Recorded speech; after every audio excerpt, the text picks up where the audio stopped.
빌립보서 2장 1절 말씀부터 4절 말씀까지 함께 읽겠습니다.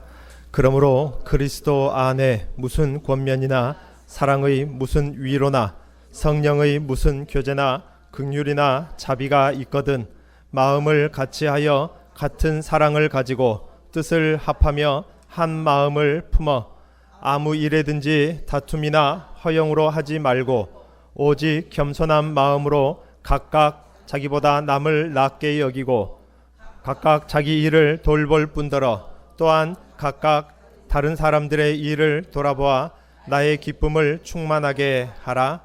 아멘. 우리 좌우의 인사 나누실까요? 우리 샬롬 하시고 인사 나누겠습니다. 샬롬, 샬롬. 계속해서 빌립보서 말씀을 이어갑니다.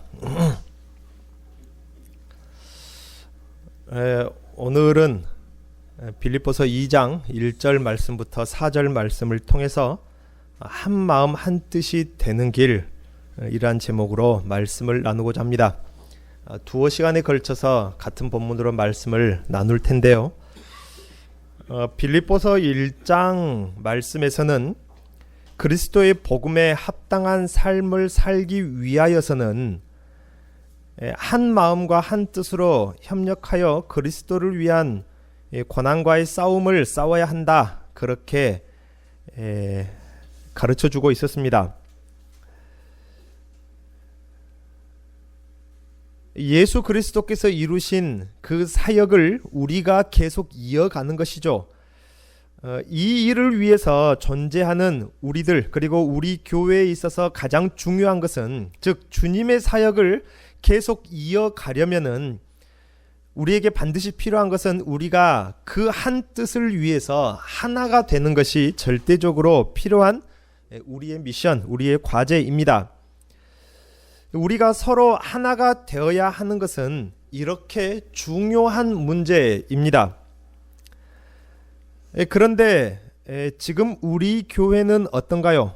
한 마음이 되어 있고 한 뜻을 바라고 있습니까?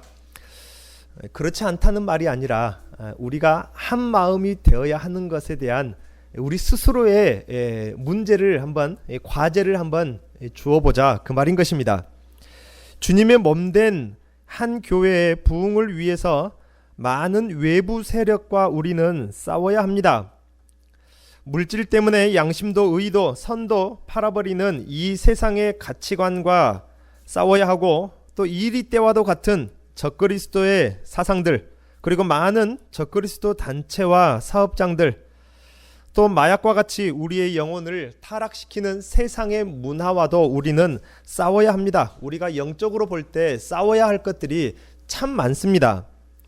이러한 것들과 싸우기에도 사실 버거운 오늘날 이 현대 사회인데 이 땅의 교회들이 부흥을 위해 싸우기보다도 성도와 성도끼리 감정적인 갈등을 겪고 또 나의 울타리를 더욱더 높여서 나의 명예만을 지키려 하거나 혹은 세상의 방식으로 색안경을 쓰고 서로의 장점보다 약점을 더 잘 봐가며 들추어 소위 속된 말로 생매장을 시키기에 바쁜 입이 된다면은 안 되겠죠. 사실 그러한 오늘날의 교회 시대가 아닌가 생각이 됩니다. 교회의 역사들을 보면은 이러한 주기가 반복이 됩니다. 교회가 고난이 있고 핍박이 있을 때는 성도 간에 그렇게 하나가 되고 단합이 되고 사랑으로 목숨을 걸고 사랑으로 하나가 되는 일들이 일어났는데 교회의 복음이 풀어지고 태평성대가 되면은 또 복음적으로 타락하고 세상 문화에 타락하고 성도 간에 다투고 갈등을 겪는 그런 일들이 많다 그 말인 것입니다. 그렇게 본다면은 우리 한국의 기독교의 역사는 참 빠른 주기가 오지 않았나 하는 생각이 됩니다. 교회가 핍박을 당하고 성도들이 순교를 당할 때는 정말로 사랑으로 똘똘 뭉쳐서 그 누구도 복음의 영역에서 벗어나지 않고 함께 순교 당하기를 자처했던 그 시대가 불과 몇십 년 전인데 오늘날에는 이 교회가 세상 정치에 참여를 하고 정말로 하나님의 영광을 가리우는 일들이 너무나도 많아지고 성도들 간에 법정 다툼을 하고 그런 일들이 참 많아졌습니다. 지난 금요일 날에도 잠깐 말씀을 드렸다시피 무슨 일이 있어도 교회의 일 안에 이루어지는 모든 것들은 교회법 아래에서 우리가 순종하고 복종하기를 힘써야 합니다. 왜냐하면은 교회법은 민주주의의 그 지배를 받는 민주주의의 질서 아래에 있는 교회법이 아닙니다. 무슨 말이냐면은 민주주의라는 것은 이 주권이 국민에게 있는 것입니다. 사람에게 있는 것이에요. 그래서 회의의 결정은 누구의 결정이냐면은 거기 모인 사람들의 결정으로 그렇게 여기는 것입니다. 그래서 다수결의 원칙을 따르는 거예요. 그러나 교회법은 사람들이 결정하는 것이 아니라 교회 회의에서 결정되는 것은 거기 모인 사람들의 뜻, 사람들의 생각이 아니라 누구의 생각으로 인정하는 것이라 성령님의 생각으로 인정하는 것이 교회 회의라는 것입니다. 그렇지만은 모든 사람들이 성령에 충만하여서 성령의 뜻에 따른 결정을 내릴 수가 없기 때문에 다수의 의견이 곧 누구의 생각으로 본다? 성령의 생각으로 보는 것입니다. 그래서 교회 회의에 결정되는 것은 누구의 생각으로 따라야 됩니까? 성령의 생각으로 따라야 되는 거예요. 사람의 결정이라면은 1인 시위라도 해서 나는 승복 못하겠다. 그 사람들의 생각이 틀렸다라고 말할 수 있지만은 성령의 생각에 나는 못 따르겠다라고 하는 것은 교회법에 어긋나는 것입니다. 그래서 우리가 직분자가 되어서 직분자가 된다는 것은 교회 회의에 참여하는 사람들이란 말인데 교회 회의에 참여하는 직분자가 될 때 가장 먼저 신앙 고백을 해야 될 것이 무엇이냐면은 나는 교회 회의에 100% 순종하겠습니다가 신앙 고백이 되어야 하는 것입니다. 그래야 그것이 성령의 뜻으로 따르고 목사인 저도 교회 회의에서 때로는 아직 여기서 그런 회의를 해본 적은 없지만은 목사인 저 개인적으로 생각에 마음에 들지 않은 결정들이 많이 있었어요. 그렇지만은 저부터가 그 회의를 성령의 뜻으로 인정을 하기 때문에 거기에 100% 순종을 하면서 지금까지 살아왔습니다. 여러분 모두가 그래야 돼요. 그렇지 않고 그것을 세상 법정으로 가져간다? 거기서부터는요 일단 규정을 해야 됩니다. 세상 법정에서는 이것이 어떤 성격이고 저것이 어떤 성격인지 일단 규정을 해놓고 법정 다툼을 가려요. 헌금은 누구의 것이죠? 여러분 것입니까? 아니죠. 하나님 것입니다. 그런데 세상 법정으로 가져가면은 헌금은 누구 것이에요? 재판장이 헌금은 하나님의 것이니까 신성하게 재판장이 그런 재판장 봤습니까? 세상 법정으로 가져가면은 헌금은 하나님의 것이 아니라 누구의 단체의 것이냐 사람의 것으로 일단 규정을 해놓고 판단을 하기 때문에 거기서는 절대로 하나님이 기뻐하시는 판단이 내려올 수가 없는 것입니다. 오늘날 세상 그렇게 법정 다툼을 교회가 많이 합니다. 왜요? 교회 회의에 복종 못하겠다. 그것은 성령의 뜻이 아니다. 성령의 뜻이어도 나는 마음에 안 들면 복종 불복하겠다. 그런 시대가 오늘날 한국교회의 시대가 되다 보니까 얼마나 갈등과 다툼이 교회 안에 많이 일어나는지 모르겠습니다. 우리가 오늘날 이러한 교회들을 본다면은 우리들이야말로 정말로 곤고한 사람들이 아닌가라는 생각이 됩니다. 우리는 어떻게 해야 하나가 될 수 있을까요? 우리가 하나가 되어야 한다. 한 마음이 되십시오. 사랑하십시오. 라는 이야기 너무 많이 듣다 보니까 100년 동안 들었지 않습니까? 사랑하십시오. 하나가 되십시오. 100년 동안 듣는 소리다 보니까 또 사랑하십시오. 하나가 되십시오. 라는 말을 하면은 왠지 고리타분하게 느껴지거나 귀찮게 여겨지진 않습니까? 더불어 행복한 숲과 같은 교회는 어쩌면 불가능한 교회일까요? 결코 그렇지 않습니다. 오늘 이 본문에 하나님의 놀라운 그 방법이 기록되어져 있습니다. 오늘 본문 2장에서는 이렇게 중요한 하나됨의 구체적인 방법들을 말하고 있는데요. 본문 1절에 그러므로 라는 이 연결 단어가 나왔다는 것은 무엇을 말합니까? 하나 되는 것. 앞에 1장에서는 한 마음과 한 뜻이 중요하다. 한 마음과 한 뜻이 되어라 라고 말하였는데 그 하나됨의 구체적인 방법은 그러므로 이것이다 라고 하면서 2장을 시작하고 있다 그 말입니다. 그것은 무엇입니까? 네 가지를 말하고 있습니다.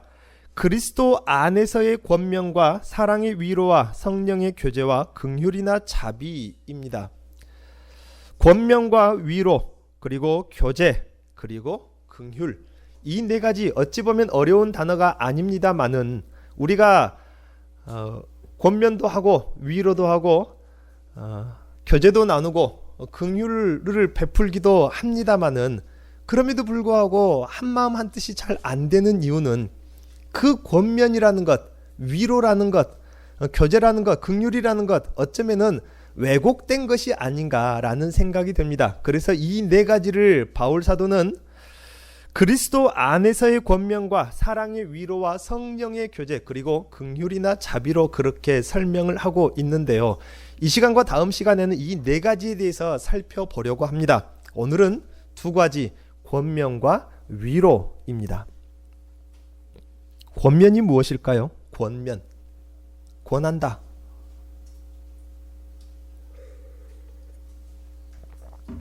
상대가 잘못되었을 때에 바른 길을 권하는 것입니다. 바른 길을 지적하는 것을 말하는데요. 그리스도 안에서의 권면은 그냥 권면과 조금 다릅니다. 그냥 상대방의 잘못을 지적하는 것과는 다르다 그 말입니다. 세상에서는 이 권면이라는 것이 도움이 안 되죠. 솔직히 그렇지 않습니까? 제가 뭘 잘못하고 있어요. 여러분 입장에 생각해 보십시오. 내가 뭐 잘못한 건 나도 솔직히 알겠는데 내가 잘못한 건 나도 알겠는데 누가 옆에서 와서 너 그거 틀렸어 그렇게 하면 안 돼 라고 하면은 아 그렇구나 무릎을 치면서 아 그렇구나 깨닫고 돌이킵니까?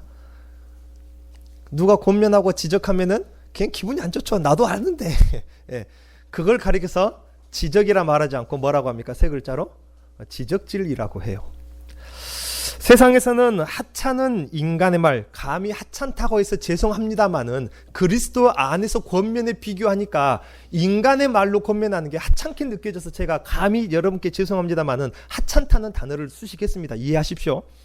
세상에서의 권면은 하찮은 인간의 말에 불과한 나의 말로 상대의 잘못을 들추는 정도밖에 되지 않기 때문이다. 물론 잘못을 올바로 들추어내줘야 바른 길을 가는 것은 맞습니다만은 여기에 잠재적으로 어떤 마음이 있습니까? 여러분도 누군가를 권면해 본 적이 있을 거예요. 너 그거 틀렸어. 너는 이래서 틀린 거야. 논리적으로 잘 설명했는데 그러면은 반드시 그 사람이 그 논리에 무릎을 치면서 아 내가 틀렸구나 깨닫고 돌이킬 줄 알았는데 오히려 역정을 낸단 말입니다.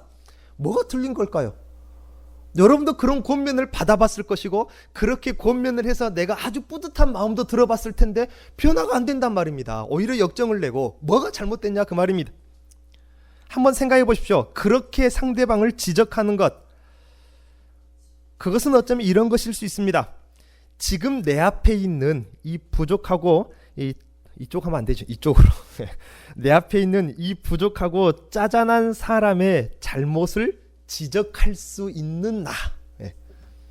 나는 그만한 능력이 있는 사람이고 적어도 내 앞에 이 사람보다는 내가 조금 더 수준이 높은 사람이라는 자신의 속마음이 거기에 숨어 있을 가능성이 거의 그대로입니다.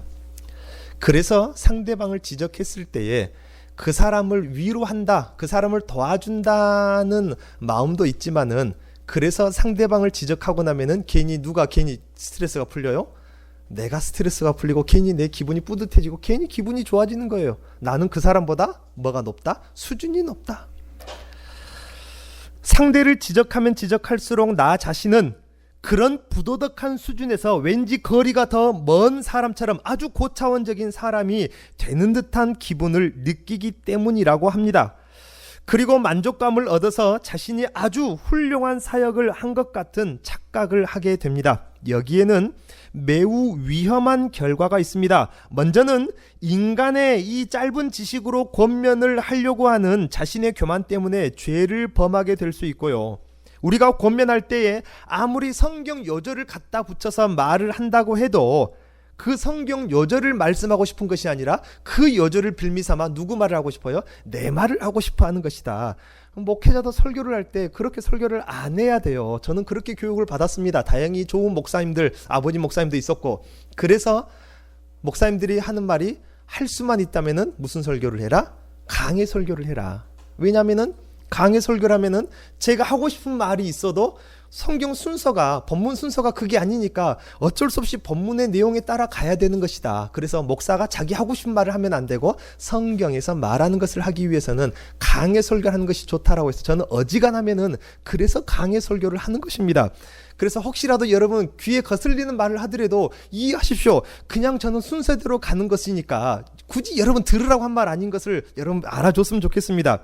아무튼 성경 요절을 갖다 붙여서 말을 한다고 해도 인간인 나의 생각은 아닌가 생각할 필요가 있다. 요절을 무조건 갖다 읊어댄다고 해서 그것이 다 하나님의 말씀이 되는 것은 아니다. 그 말인 것입니다. 목회자의 설교도 마찬가지예요. 그리고 또한 진정한 상대를 위한 권면인가 아니면 나 자신이 그것을 느끼고 싶어 하는 권면인지 생각을 해볼 필요가 있습니다. 인간의 지혜라는 것은 한계가 있습니다. 상대방을 변화시킬 만한 능력이 없습니다. 그럴 경우에는 상대방에게 도움을 주기보다 오히려 상처를 주기 더 쉽습니다. 그래서 인간의 말로 아무리 많은 말로 아무리 뚜렷한 논리로 그 사람의 잘못을 분명하게 지적해서 드러내줘도 관계가 안 좋아지거나 역정을 내거나 상처를 받기가 쉽다. 그 말인 것입니다.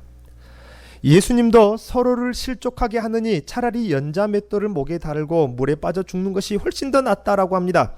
인간의 말은 아무리 공자, 석가, 철인들의 말이라 해도 상대에게 설령 감동은 줄 수 있을지 몰라도 근본적인 변화는 줄 수 없는 것입니다.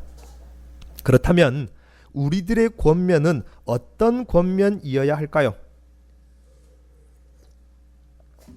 오늘 본문에서 바울은 그냥 권면이라 말하지 않고 그리스도 안에서의 권면이라고 합니다. 주님 예수께서 하실 만한 권면, 그런 권면을 해야 한다 그 말이죠. 히브리서 4장을 보면은 하나님의 말씀은 살았고 운동력이 있어 좌우의 날선 어떤 검보다 예리하고 혼과 영과 관절과 골수를 찔러 쪼개기까지 하며 마음과 생각과 뜻을 감찰하신다고 했습니다. 마음의 생각과 뜻을 감찰하시어서 수술하시는 분은 오직 하나님의 말씀뿐입니다. 우리는 우리를 죄의 영향력으로부터 벗어나게 하실 수 있는 분은 우리 자신들이 아니라 죄의 모든 문제를 이기신 그리스도 예수의 말씀뿐임을 알아야 합니다. 세상 법정에서는 죄인들의 잘못을 들추어내고 그 죄에 대한 책임을 묻는 정도밖에 되지 않습니다. 그렇기 때문에 감옥에 가서 교도소 변화시킨다 그 말이죠. 그 사람의 생각과 뜻을 바꾼다, 변화시킨다, 가르친다, 그러한 곳이 교도소인데 교도소에 갔다 와서 실제로 변화가 되고 깨닫는 사람이 몇 프로나 있냐 그 말입니다.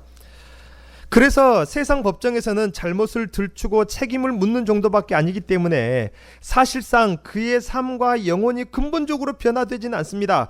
그러나 하나님의 말씀은 그렇지 않습니다. 왜요? 사람을 근본부터 변화시키는 능력이 있기 때문이죠. 왜일까요? 왜 하나님의 말씀은 다를까요? 하나님의 말씀 속에서는 하나님의 사랑을 발견할 수 있기 때문입니다. 하나님께서는 말씀을 통해 사람들에게 큰 찔림을 줍니다. 다른 사람들의 권면과 같이 큰 찔림을 준다 그 말입니다. 그러나 그 찔림 속에서는 회개하고 통곡하게 할지라도 그 배경에는 큰 사랑이 있다. 크나큰 사랑이 전제되어져 있는 찔림이라 그 말입니다.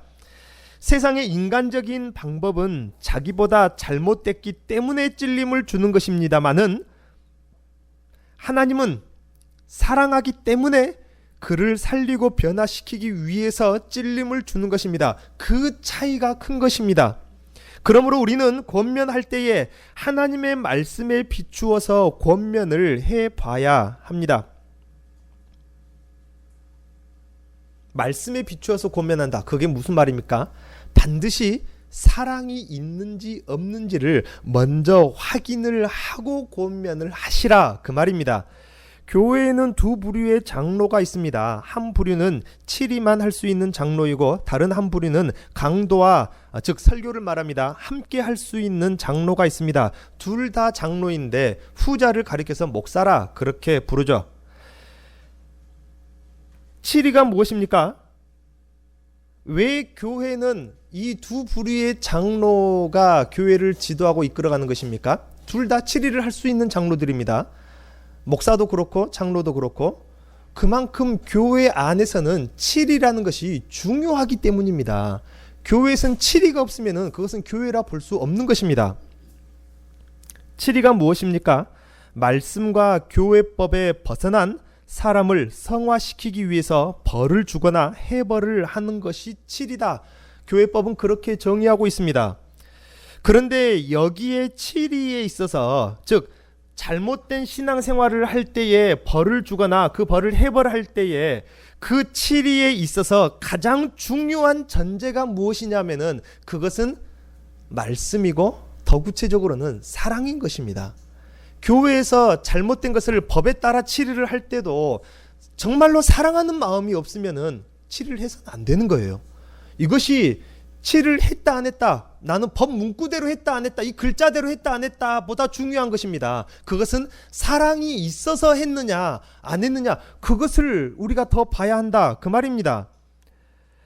중요한 것은 간혹 이렇게 성경 구절을 들어가면서 상대방에게 상처를 주는 사람이 있습니다. 그것은 성경 말씀으로 권면을 하기는 합니다마는 사랑이 전제되어지 있지 않고 성경 구절을 마치 자신이 하나님의 위치에 있는 것처럼 나는 성경 구절, 이 거룩한 말씀을 너에게 말했다, 그런 것이 되는 것이죠. 그래서 성경 구절을 빌미로 자기의 생각대로 어쩌면 상대를 정죄하는 것처럼 될 수도 있습니다. 그것은 성경 요절을 무당의 주문처럼 사용하는 것이죠. 성경 말씀이 바로 하나님의 원수여 죄인인 우리들에게 값으로 환산할 수 없는 그리스도의 사랑을 가르쳐 주신 이야기이기 때문에 내 자신부터가 그 말씀을 먼저 이해하고 깨닫고 받고 영접하고, 그리고 거기에서 무엇을 확인해야 됩니까? 내가 성경에서 나에게 가르쳐 주신, 나에게 주신 그리스도의 사랑, 그 말씀에서 말하고 있는 그리스도의 사랑을 내가 가지고 있는지 그것을 먼저 확인한 다음에 말하시라, 그 말입니다. 그러므로 우리가 서로 권면할 때에 반드시 먼저 생각할 것, 그것은 권면하는 나에게 이 사람을 그리스도의 마음으로 사랑하는 마음이 있는가, 그것을 생각해야 합니다. 그리스도 안에서 말씀에 나타난 사랑은 어떤 사랑입니까? 성경이 우리에게 가르쳐 주신 그리스도의 사랑, 그것은 목숨이라도 그에게 내어줄 수 있는, 1장에 나온 것 바울 사도의 고백처럼요, 그리스도의 심장으로 하는 그런 사랑을 성경은 가르쳐주고 있죠. 목숨까지라도 주시며 사랑하시는 그리스도의 마음으로 하는 권면인지 생각을 해봐야 합니다. 그렇지 않을 때는 차라리 권면을 하지 않고 아무 말도 하지 않는 것이 차라리 낫습니다. 사랑이 없는 권면, 그것은 권면이 아닙니다. 사랑이 없는 권면은 비난이고 저주가 될 수 있습니다. 사랑하는 마음이 없이 권면할 때는 상처만 주기 때문입니다. 차라리 그가 바른 길을 가도록 권면하지 말고 그냥 조용히 기도만 해 주십시오. 그것이 훨씬 낫습니다. 결코 화평의 열매, 희락이나 성령의 열매가 맺혀지지 않을 것이기 때문입니다. 여러분, 그리스도 안에서 그리스도의 마음을 가지고 권면하시기를 바랍니다. 그때에 우리 교회는 하나가 될 수 있고 한 마음이 될 수가 있는 것입니다. 그리고 두 번째, 바울 사도가 우리에게 가르쳐주고 있는 한 마음이 될 수 있는 길. 왜 한 마음이 되어야 된다고 했죠? 바울 사도가 지금까지 가르쳐준 그리스도의 복음을 위한 일이 바로 교회가 품어야 될 한 뜻인데, 그 한 뜻을 가지고 세상과 싸워 이기려면은 한 마음이 되어야 한다, 그 말이죠. 그래서 한 마음이 되는 방법, 첫 번째는 그리스도 안에서의, 구체적으로는 그리스도의 사랑의 마음을 가지고 하는 권면인 것입니다. 그 권면이 상처받고 무너져 가고 있는 그 사람을 진짜로 살릴 수 있고 정말로 벗어나고 있는 그 사람을 바른 길로 인도할 수 있는 것입니다. 그래서 그리스도 안에 사랑의 권면을 할 수 있기를 여러분 꼭 기도해 주시기 바랍니다. 그리고 한 마음이 되기 위한 두 번째는 바로 위로입니다. 여러분 위로해 보셨습니까? 위로 안 해보신 분 한번 손 들어보기 한번 할까요? 지금쯤부터 정신을 차려 따뜻하니 좋으니까 지금 마침 여러분 위로 많이 해보셨죠? 위로가 뭘까요? 위로 국어사전에 그래서 제가 찾아봤어요. 괴로움을 어루만져 잊게 하는 것, 잊어버리다. 그게 위로랍니다. 왜 제가 이 국어사전의 이야기를 했냐면요, 다시 한번 말씀드릴 테니까 한번 가만히 되새겨 보시고 그렇다면 내가 위로를 할 수 있을지 없을지 한번 생각해 보십시오. 괴로움을 어루만져 잊게 하는 것. 여러분 어떻습니까? 위로가 정말로 이런 것이라면은 상대방의 어려움에 내가 반드시 해답을 줄 수는 없을지라도 위로라는 것은 누구나가 다 할 수 있다는 것입니다. 괴로운 문제에 해답을 주어서 그 문제를 해결해 주는 것이 아니라 뭐라고요? 괴로움을 어루만져 잊게 해주는 것이 위로이기 때문에 해답을 주는 것이 아니더라도 해답을 줄 수는 없을지라도 위로를 해줄 수는 있다. 누구나가 다 위로를 할 수 있다는 것입니다. 그것은 괴로움에 해답을 주는 것, 해결을 해주는 것이 아니기 때문입니다. 상대방의 괴로움을 어루만져 잊게 해주는 것이므로 위로는 사실상 누구나가 다 할 수 있는 것이죠. 우리 주위에 괴로움을 당하고 있는 사람이 있다면 그 괴로움을 어루만져 잊게 해야 하는 사람은 특정한 사역을 맡은 그런 사람들이 아니라 우리 모두에 해당되는 것입니다. 여러분 모두가 위로를 할 수 있고 위로를 해야 될 사람들이라 그 말입니다. 상대방을 그런데 위로는 못할 망정, 그게 문제죠. 그 다음이 문제입니다. 위로를 못할 망정 상대방을 위로한답시고 오히려 그 상처를 살살 긁어가지고 또 생각나게 잊어버리게 만들어줘야 되는데 그 상처를 살살 긁어가지고 덧나게 하고 더 아프게 하고 더 쓰라리게, 그거는 위로가 아니다 그 말입니다. 잘 생각해보고 하셔야 돼요.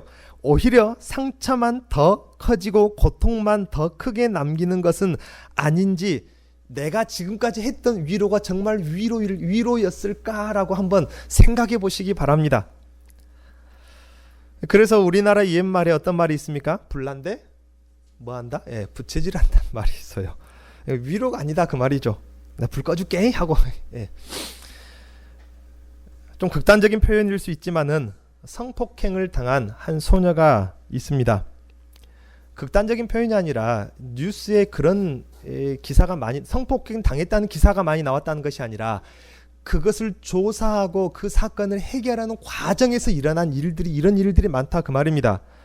경찰이 오거나 친구들이 와서 언제 그랬냐고, 누가 그랬냐고, 어떤 놈이 그렇게 했냐고 하면서 위로한다면서 조금 일찍 좀 다니지 그랬냐고, 옷 좀 좋게 입고 다니지 그랬냐고 그럽니다. 이것이 위로가 되겠냐 그 말입니다.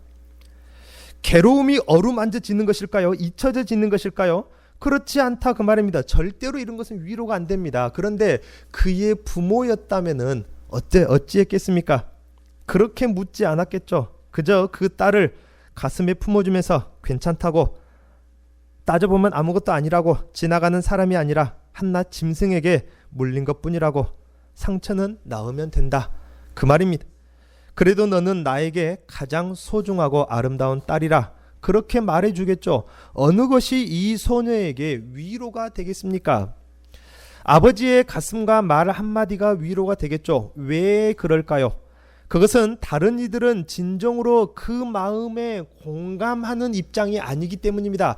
공감이 되어야 정말로 필요한 말이 있는 것입니다. 같은 마음, 같이 아픈 마음이 있어야 어떻게 해야 더 아플지 덜 아플지 그것을 아는 것이죠.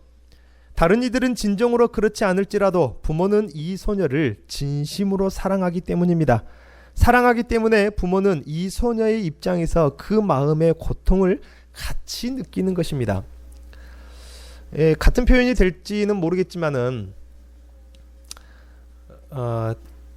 여러분도 그 자녀를 낳아서 그런 경험이 있겠지만 하도 오래돼서 잊혀졌을지는 모르겠습니다만은 다시 한번 첫 아이를 낳았을 때 처음 주사 맞출 때 생각나십니까?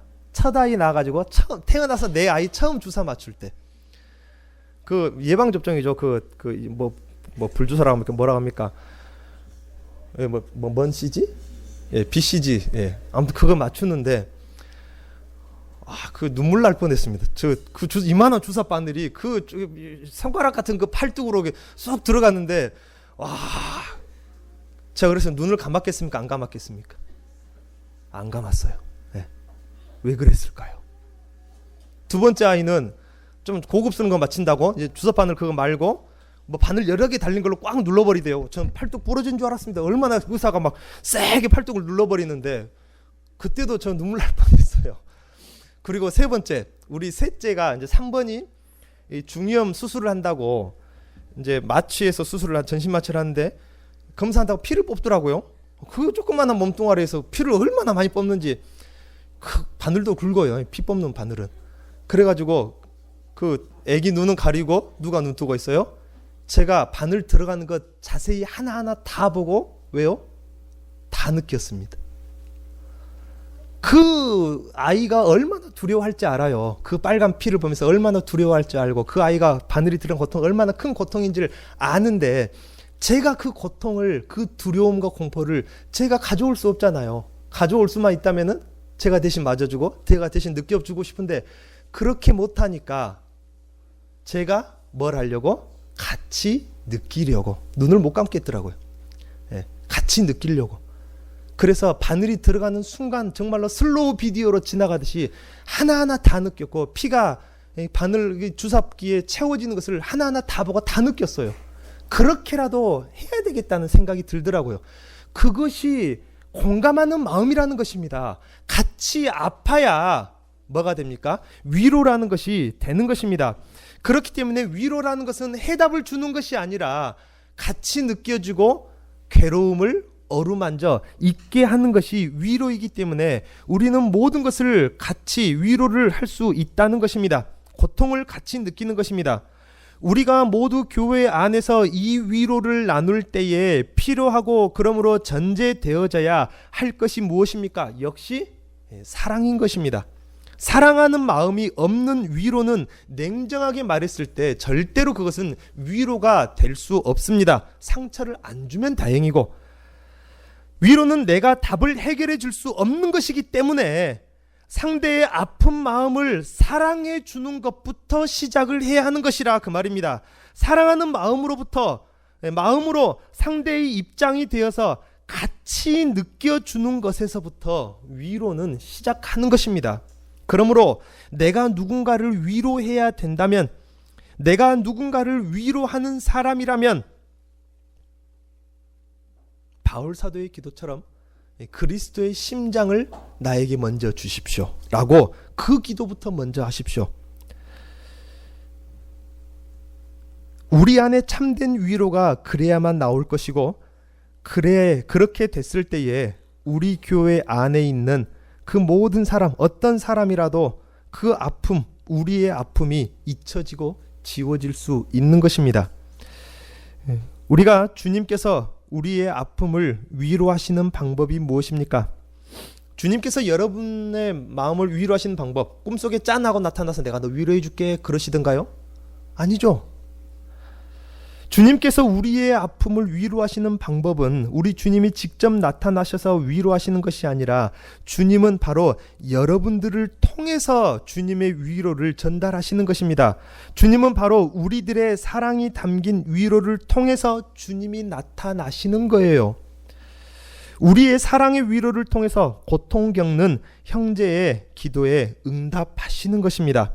그래서 주님이 나타나시는 방법, 주님이 임하시는 방법, 주님이 응답하시는 방법, 그 방편이 바로 여러분들이라 그 말입니다. 여러분들에게서 주님이 나타나는 것입니다. 이렇게 우리 모두가 그리스도를 본받아 서로의 입장이 되어서 상대방의 괴로움을 같이 느껴줄 때에 우리 교회는 하나가 될 수 있을 것입니다. 기도하겠습니다. 하나님 아버지, 우리 교회가 그리스도의 복음을 위한 이 일을 감당하기에는, 복음의 싸움을 싸우기에는, 이 지역의 불신자들과 적그리스도들과 싸우기에는 우리의 힘이 너무나도 연약하고 우리가 젊음의 능력도 힘도 또 물질도 없습니다. 그렇지만은 우리가 한 마음이 되어서 주님의 한 뜻을 품을 때에 주님께서 이 일에 함께 하시고 돕는다 하셨으니 우리가 이 일을 감당하기 위하여서 기도합니다. 우리가 먼저 한 마음이 되기 위하여서 그리스도의 권면이 있게 하시고 사랑의 위로가 있게 하여 주옵소서.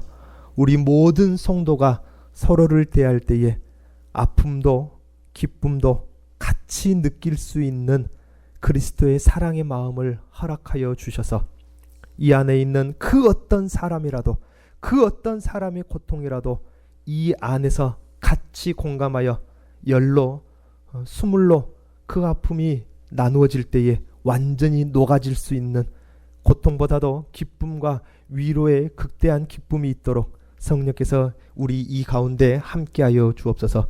예수님의 이름으로 기도하옵나이다. 아멘.